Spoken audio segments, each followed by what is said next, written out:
Dans le cadre de la campagne électorale pour les législatives, le leader du MSP Abderrazak Makri s'est dit prêt à diriger le futur gouvernement si son parti venait à atteindre la majorité à l'APN. Abderrazak Makri, dans son intervention, a souligné le fait que l'Algérie ait besoin que les Algériens travaillent ensemble et que le pays ait un gouvernement d'union nationale au-delà des élections.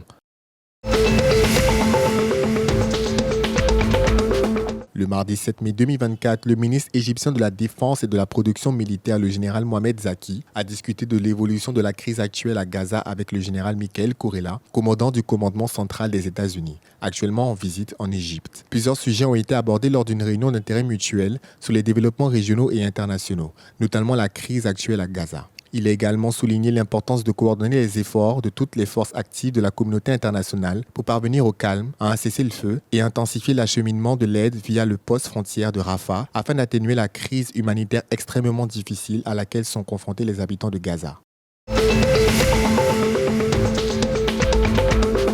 À Rabat, le mardi 7 mai 2024, le financement de la protection sociale a été au cœur des discussions entre la ministre de l'Économie et des Finances Nadia Feta et le directeur général de l'Organisation internationale du travail, OIT, Gilbert Fossou-Ngbo, qui effectue une visite au Maroc. À l'issue de ces entretiens, M. Ngbo a salué les efforts déployés par le Maroc dans le domaine de la protection sociale, ainsi qu'en matière de mise en œuvre de l'État social. M. Ngbo a également fait savoir que cette rencontre a été l'occasion de revenir sur les défis auxquels le Maroc fait face, notamment à la hausse de l'inflation, en particulier après la crise liée au Covid. En outre, le directeur général de l'OIT a mis l'accent sur l'adéquation entre les politiques économiques, notamment celles visant à encourager l'entrepreneuriat des jeunes, et les politiques sociales pour trouver un juste équilibre.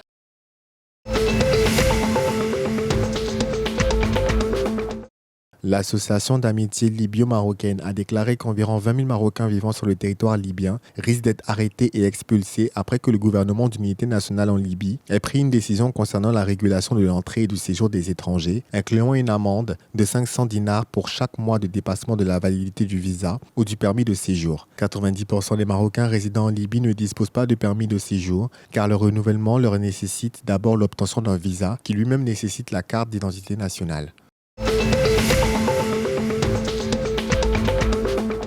Le bureau directeur du club sportif Sfaxien a adressé une demande au stade tunisien afin de changer la date du match des deux équipes comptant pour la 7e journée de la phase de play-off, a appris Mosaïque FM ce lundi 5 mai 2024. Le CSS a proposé aux stadistes de reporter la rencontre prévue pour le vendredi 10 mai au dimanche 12 du même mois au stade Taïb Miri de Sfax.